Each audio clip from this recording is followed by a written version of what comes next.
Hey everyone, welcome to arts study made easy. This is Priyanka. तो हमारी class 8 की geography series चल रही है जिसमें हम क्लास 8 ज्योग्राफी एनसीईआरटी को चैप्टर वाइज डिस्कस करते हैं। तो हमारी इसी सीरीज़ में आज हम स्टार्ट करेंगे एक नया चैप्टर जो कि है चैप्टर नंबर 5 इंडस्ट्रीज़। इस चैप्टर में हम इंडस्ट्रीज़ के बारे में देखेंगे, कैसे वो ग्रो करती हैं, कैसे कैसे वो डिवाइडेड हैं, क्या क्या होता है, कहाँ वर्ल्ड में उनका कैसा डिस्ट्रीब्यूशन है, इसके बारे में हम पढ़ेंगे। अगर आप हमारे इसके पहले हम 4 चैप्टर्स आपके कंप्लीट करा चुके हैं क्लास 8 ज्योग्राफी का। तो अगर आप नहीं देखे हैं तो डिस्क्रिप्शन में आपको प्लेलिस्ट का लिंक मिल जाएगा, तो आप वहाँ से चेक कर लीजिएगा। और क्लास 6 हो गया, क्लास 7 हो गया, तो इसका एसएसटी का सिलेबस हमारे चैनल पे कंप्लीट कराया जा चुका है। तो अगर आपको देखना होगा तो आप चैनल में प्लेलिस्ट सेक्शन में जाके चेक कर सकते हैं। और हाँ, अगर आपको हमारे लेक्चर्स की पीडीएफ चाहिए तो टेलीग्राम चैनल का लिंक आपको डिस्क्रिप्शन में मिल जाएगा। आप वहाँ से हमसे टेलीग्राम पे भी ऐड हो सकते हैं और वहाँ आपको सारे मतलब जो भी लेक्चर्स उनकी पीडीएफ्स आपको वहाँ अवेलेबल हैं, आप वहाँ से डाउनलोड कर सकते हैं। तो चलिए शुरू करते हैं हमारे आज के लेक्चर को। बेसिकली आज का लेक्चर जैसे कि इंट्रोडक्टरी लेक्चर है। अब इंडस्ट्रीज चैप्टर हम स्टार्ट कर रहे हैं तो फर्स्ट चैप्टर में हम देखेंगे कि भाई कैसे इंडस्ट्रीज़ होती हैं, उनका क्या रोल है, कैसे मतलब एक रॉ मटेरियल से नॉर्मल रॉ मटेरियल कैसे एक परफेक्ट प्रोडक्ट में बन कन्वर्ट होता है, उसके बारे में बस बेसिक इन्फॉर्मेशन के बारे में हम डिस्कस करेंगे। तो चलिए शुरू करते हैं। तो यहाँ पे मतलब ये बता रहा है कि जैसे अब हमें ये तो एनसीईआरटी का ये है ही कंसेप्ट ही है कि भाई आपको शॉर्ट स्टोरी के फॉर्मेट में मतलब छोटी छोटी स्टोरीज़ के फॉर्म में आपको चीज़ों को एक्सप्लेन करे। तो इसमें कह रहे हैं कि आपने कभी मतलब नोटिस किया है कि जो आपके हाथ में पेपर है, जो हम पढ़ते हैं, तो जो हमारे हाथ में पेपर है तो वो आता कैसे है हम तक, मतलब वो हम तक पहुँचता कैसे, उसके बारे में इसमें बता रहा है। इसमें बता रहा है कि मतलब जो भी पेपर है वो हम तक बहुत लॉन्ग प्रोसेस से आता है, मतलब उसमें उसको मैन्युफैक्चर किया जाता है। अब ये स्टार्ट कहाँ से होता है, तो ये स्टार्ट होता है इसका ट्री से। जो ट्रीज़ रहते हैं, जो वुड रहता है, वहाँ से ये स्टार्ट होता है। तो अगर हम बेसिकली कहें तो जो हमारे ट्रीज़ हैं वो क्या हैं, पेपर का रॉ मटेरियल है। अब वहाँ से सबसे पहले देखिए ट्रीज़ को काटा जाता है, ठीक। फिर उसके बाद उसको पल्प मिल पे ले जाया जाएगा, वहाँ से उसका पल्प क्रिएट किया जाता है। There's the wood of tree was processed and converted into wood pulp. वहाँ जो मतलब लकड़ी है, पेड़ की लकड़ी है, उसको प्रोसेस्ड करके, उसको मशीन में डाल के प्रोसेस्ड करके उसको वुड पल्प में कन्वर्ट किया जाता है, ठीक। ये तो अभी पहला प्रोसेस हो गया। फिर वो जो वुड पल्प है उसको केमिकल के साथ मिक्स करके फिर फाइनली पेपर में बदला जाता है, ठीक। अब जैसे यहाँ पे बात कर रहे हैं नोटबुक का, जो हमारा टेक्स्ट बुक है उसकी भी बात करें तो क्या हुआ, देखिए सबसे पहले हमने क्या किया, लकड़ी लकड़ी को फिर लेके गए मतलब पल्प में कन्वर्ट किए, पल्प से फिर केमिकल्स वगैरह करके उससे पेपर बना। तो यहाँ पे अभी हमारा क्या तैयार हुआ है, सिर्फ पेपर हुआ है। फिर उसके बाद वो पेपर जो है वो प्रेस में ले जाया जाएगा, ठीक, जहाँ पे मतलब उसमें प्रिंटिंग होगी। तो प्रिंटिंग में भी बहुत सारे केमिकल्स लगते हैं ना भाई, जो इंक से हमारी बुक वगैरह प्रिंटेड रहती हैं, या नॉर्मल नोटबुक में भी अगर हम बात करें तो उसमें जो लाइंस वगैरह रहती हैं वो सब प्रिंटिंग के लिए जाती हैं, तो उसमें केमिकल्स रहता है। फिर उसके बाद प्रिंटिंग के लिए जाएगी तो उसमें लाइंस बनाई जाएंगी। फिर ये जो है इसको जो भी पेजेस हैं, सबसे पहले लाइंस बन गया, फिर उसके बाद इन पेजेस को बाइंड करके नोटबुक के फॉर्म में हम तक डिलीवर किया जाता है। मान लीजिए सेल के लिए या मार्केट में आता है, फिर हम जाके उसे खरीदते हैं। तो देखिए एक नॉर्मल वुड को पेपर तक कन्वर्ट करने के लिए कितना ज़्यादा मतलब हमें टेक्नोलॉजी का ज़रूरत पड़ा, कितना ज़्यादा मतलब हमें मशीनरी का ज़रूरत पड़ा।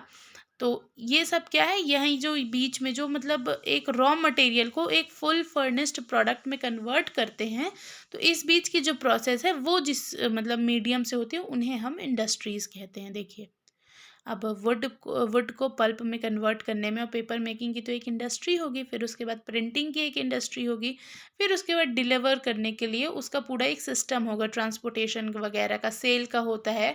तो ये सब क्या है, तो ये डिफरेंट डिफरेंट इंडस्ट्रीज़ हैं जिसकी वजह से एक जो रॉ मटेरियल है उसको फुल फर्निश्ड प्रोडक्ट में कन्वर्ट किया जाता है, ठीक।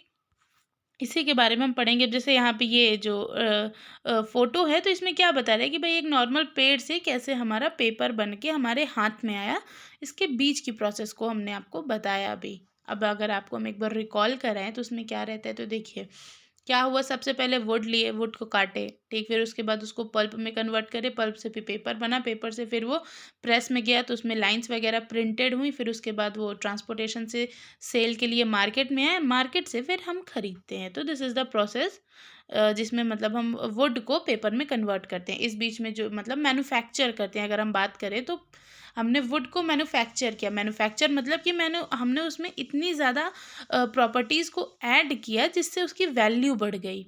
अब अगर आप लकड़ी लेने जाएंगे अगर, तो आपको तो वो मतलब 10 रुपये में काफ़ी मिल जाएगी, बट अगर आप नोटबुक लेने जाएंगे तो उसका प्राइस इन्हेंस हो गया। क्यों इन्हेंस हो गया? क्योंकि इंडस्ट्रीज़ की मदद से मैन्युफैक्चरिंग प्रोसेस में हमने क्या कर दी, उसमें वैल्यू ऐड कर दी, उसके फॉर्म को जब हम बदले तो उसकी वैल्यू बढ़ गई। ठीक, ये हम बता रहे हैं। मतलब जैसे अब देखिए, नॉर्मल वुड का तो हम पेपर में की तरह यूज़ नहीं कर सकते, बट जैसे ही हमने उसमें थोड़ा कुछ केमिकल्स, कुछ प्रोसेस, कुछ टेक्नोलॉजी का यूज़ करके उससे एक नई चीज़ बनाई, एक नई चीज़ क्रिएट की, तो हमारा क्या हो गया, उसकी वैल्यू भी बढ़ गई, इम्पोर्टेंस भी बढ़ गया, और जो हमारा नॉर्मल रॉ मटेरियल था वो एक वैल्यूएबल गुड्स में कन्वर्ट हो गया। ठीक, तो अगर आपको मतलब अगर हम यहाँ पे एक चीज़ आपको एक्सप्लेन करें, तो जो इंडस्ट्रीज़ होती हैं वो क्या करती हैं, वो रॉ मटेरियल को वैल्यूएबल गुड्स में कन्वर्ट करती हैं। ठीक, अब यहाँ पे ये जो इंडस्ट्रीज़ हैं जिनको हम इस चैप्टर में पूरे पढ़ेंगे जिनके बारे में, वो हमारी सेकेंडरी एक्टिविटीज़ में आती हैं। ठीक, प्राइमरी एक्टिविटी हमारी क्या होगी, जो चीज़ हमें नेचुरल मिलता है, मतलब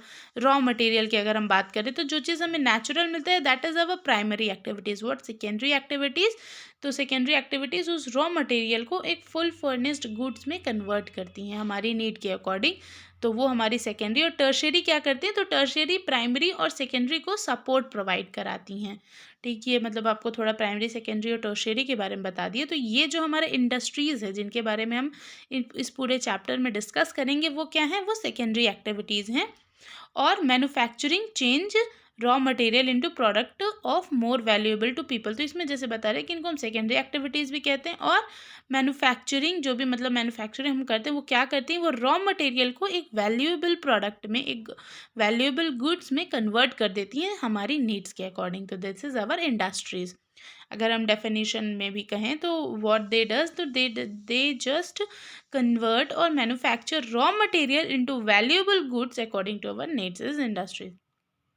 एज यू हैव सीन, अब इसमें जैसे बता रहे हैं कि जैसे कि आपने देखा कि जो पल्प है उसको हमने पेपर में कन्वर्ट किया, सेम उसी तरह जो हमारा कॉटन है, जो रुआ होता है, हम लोग रुआ कहते हैं, रुई, तो उससे कैसे मतलब थ्रेड बना के फिर उससे कैसे मतलब हमारे कपड़े तैयार होते हैं, वो भी क्या है, वो भी एक तरह का प्रोसेस है, मैन्युफैक्चरिंग प्रोसेस है, जिसमें हम कॉटन जो कि हमारा रॉ मटेरियल है उसमें डिफरेंट केमिकल्स, टेक्नोलॉजी, प्रोसेसेस का इस्तेमाल करके उसको क्लॉथ में कन्वर्ट करते हैं। तो इवन अगर हम कॉटन लेने जाएँ तो हमें सस्ता पड़ेगा, बट अगर वहीं क्लॉथ लेने जाएँ तो वो महंगा पड़ता है।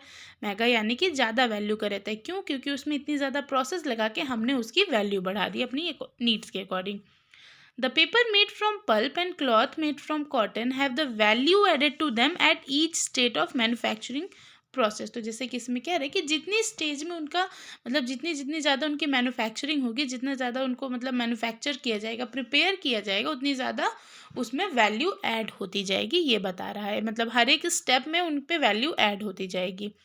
और फिर जो हमारे पास फिनिश्ड प्रोडक्ट हमें प्राप्त मतलब मिलेगा, जो भी हमारा फिनिश्ड प्रोडक्ट है उसकी सबसे ज़्यादा तो वैल्यू होगी, वैल्यू थोड़ा ज़्यादा होगी रॉ मटेरियल से, प्लस उसकी यूटिलिटी बहुत ज़्यादा होगी जिसकी वजह से हम उसे बाय करेंगे। मतलब अगर हम बात करें कॉटन की, तो कॉटन की यूटिलिटी हमारे लिए कम है। ठीक, यानी मतलब बस बाती वगैरह में बहुत रेयर हम उसे यूज़ करते हैं। बट वहीं अगर हम क्लॉथ की बात करें तो क्लॉथ की यूटिलिटी भी ज़्यादा है, प्लस उसका वैल्यू भी ज़्यादा है in comparison to raw material which is used as cotton. ठीक, वैसे अगर हम पेपर की बात करें तो पेपर में भी आपको हम बता चुके हैं कि भाई जो वुड है उसका कॉस्ट भी कम है, उसकी वैल्यू भी कम है, प्लस उसकी यूटिलिटी भी कम है। But on the other hand अगर हम पेपर को देखें तो उसके देखिए कॉस्ट अगर हम वुड से कंपेयर करें तो वैल्यू उसकी ज़्यादा है, प्लस यूटिलिटी भी बहुत ज़्यादा है, इसलिए हम उसको बाय करते हैं अपनी नीड्स के अकॉर्डिंग। ठीक, तो मैन्युफैक्चरिंग प्रोसेस क्या करती है, तो वो कोई भी रॉ मटेरियल की यूटिलिटी प्लस वैल्यू को इन्हेंस कर देती है। ठीक, the paper made from pulp and cloth made from cotton have had value added to them at each state of manufacturing. In this way the finished product has more value and utility than the raw material that is made from. तो इसमें कह रहा है कि जो भी हमारे पास product है, जो रॉ मटेरियल है, वो जब तक हमारे पास आया तो वो इतनी सारे प्रोसेस से गुजर चुका कि उसकी यूटिलिटी इन्हेंस होती गई। अब अगर हम इसको एक और मतलब आपको एग्जांपल में बताना चाहें तो देखिए, जो कॉटन का मान लीजिए कॉटन से जो थान का कपड़ा हम लोग कहते हैं, नहीं कहते, जो कपड़े लेके सिलवाते हैं, देखिए उसमें कपड़े सिले सिलाए नहीं रहते तो वो थोड़ा सस्ता रहता है। बट अगर आप उसको सिलवाने जाओगे तो वहाँ पे मतलब अगर हम आपको बस ये बता रहे हैं कि कपड़ा वो भी है, बट वो यूटिलिटी हमारे यूटिलिटी के अकॉर्डिंग नहीं है, मतलब वो डिज़ाइंड नहीं है, तो इसलिए हम उसको अपने से डिज़ाइन कराते हैं। बट वही अगर हम मार्केट में सिला-सिलाया लेने जाएँ तो वो थोड़ा कॉस्टली पड़ता है rather than that plain cloth जो कि हम सिलवाएँगे बाद में, ठीक? तो ऐसा क्यों होता है? क्योंकि देखिए वो प्लेन क्लॉथ की उतनी यूटिलिटी नहीं है हमारे पास, उसमें मतलब इतनी ज़्यादा स्टेजेस में वो नहीं गुज़रा है। उससे बस प्लेन क्लॉथ ब मार्केट में आ गया, अब आप लेके उसको अपने हिसाब से डिज़ाइन करो। बट जो हमारा डिज़ाइन्ड क्लॉथ है वो कई सारी स्टेजेस से गुज़रा और जितनी स्टेजेस से गुज़रा उसमें वैल्यू एडेड होती गई, जिसकी वज़ह से वो थोड़ा कॉस्टली पड़ता है प्लेन क्लॉथ से। और यूटिलिटी की बात करें तो यूटिलिटी भी उसमें ज़्यादा है। भाई अभी हम अगर हमें तुरंत निकलना है तो हम सिला-सिलाया कपड़ा लेंगे जिसको रेडीमेड क्लॉथ कहते हैं, वो लेना पसंद करेंगे। ये थोड़ी ना कि अब हम थान का कपड़ा लेके उसको सिलवाएँ तो उसमें टाइम कंज्यूमिंग है। तो अकॉर्डिंग टू अवर नीड जो प्रोडक्ट हैं वो जो इंडस्ट्रीज़ प्रोडक्ट बनाती हैं उसमें वैल्यूज़ एडेड होती रहती हैं। बस बेसिक अगर आपको हम बेसिक फंडा बताएँ आज के लेक्चर का तो यही है कि जो वैल्यू है, यूटिलिटी है उसी के अकॉर्डिंग मतलब हमारी इंडस्ट्रीज़ उसी के अकॉर्डिंग हमारी नीड्स के अकॉर्डिंग वैल्यू एंड यूटिलिटी ये सब ध्यान में रख के रॉ मटेरियल को एक फुल फिनिश्ड प्रोडक्ट में कन्वर्ट करती हैं, ठीक? आज बस हमने नॉर्मल देखा इंडस्ट्रीज़ करती क्या है उसके बारे में, इसके आगे हम नेक्स्ट लेक्चर में डिस्कस करेंगे। Thank you for watching and stay tuned with us.